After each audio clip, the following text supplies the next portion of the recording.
Hello প্রিয় ভাই বোন ছেলে মেয়ে সবাই, কি অবস্থা, কেমন আছে? আলহামদুলিল্লাহ, আমরা ভালো আছি। আপনাদের দোয়ায়, আপনাদের ভালোবাসায় আপনারা কেমন আছেন জানাবেন। হাঁটতে হাঁটতে আপনাদের সাথে কথা বলছি।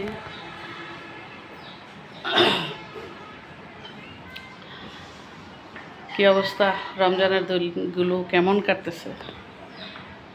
কাটতেছে আপনাদের রমজানের দিন? তো হাঁটতে হাঁটতে চলে আসলাম ড্রয়িং রুমে।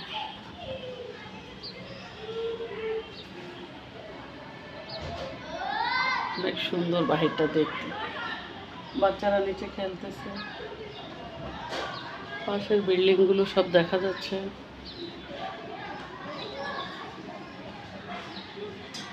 এই হলো অবস্থা। ডিশের কি হয়েছে, টিভি দেখতে পারতেছি না, টিভিতে সমস্যা, ডিশের প্রবলেম। আচ্ছা, একটু বসে বসে বসে একটু দুল খাই। এই যে এখানে চলতেছে হাতের কাজ। হ্যাঁ, যে মা বোনেরা স্বাবলম্বী হতে চান, নিজে কিছু করে খেতে চান, উপার্জন করতে চান, তারা এইভাবে যে অ্যাপ্লিকার দেখেন, ডিজাইন বেডশিটে নিজে কেটে টাক দিয়ে দিছে, এখন বসে বসে একটা একটা সেলাই করতেছে। আপনারা চাইলে আপনারাও করতে পারেন। প্রত্যেকটা নারীর বেঁচে থাকার জন্য কিছু না কিছু করা উচিত, নিজের পায়ে দাঁড়ানোর জন্য। কারোর অনুগ্রহে না বেঁচে থেকে নিজে স্বাবলম্বী হওয়া। তবে একটা বিষয় হলো কি, আসলে আগে চাকমারা তো এমনিই মহিলারা হাজব্যান্ডদেরকে বসিয়ে বসিয়ে খাওয়াতো। এখন সেই বিষয়টা আমাদের বাঙালিদের মধ্যে চলে আসছে, সেই মেন্টালিটিটা।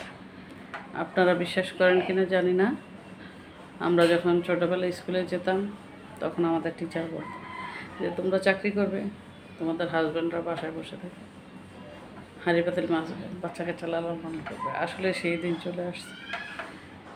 আপনারা কি মানেন আমার সাথে?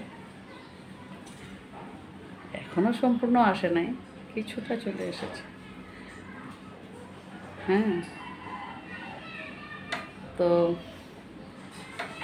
অনেক কথা বললাম, অনেক প্যারপ্যারানি কথাবার্তা, জানি না ভালো লাগবে কি না। আমি মা বোনদের উদ্দেশ্যেই বলছি, প্রত্যেকটা মেয়ের, প্রত্যেকটা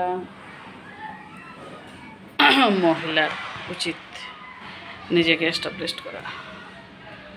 পড়ালেখা করে বসে থাকলে হবে না, সেটাকে কাজে লাগাতে হবে। এই যে রমজানের মাস, যারা চাকরি করে তারা বাসায় এসে কাজ করে, সব কিছু কিন্তু এক হাতে মেনটেন করতেছে, আমরা করতেছি, কারোর উপর ডিপেন্ডেন্ট না।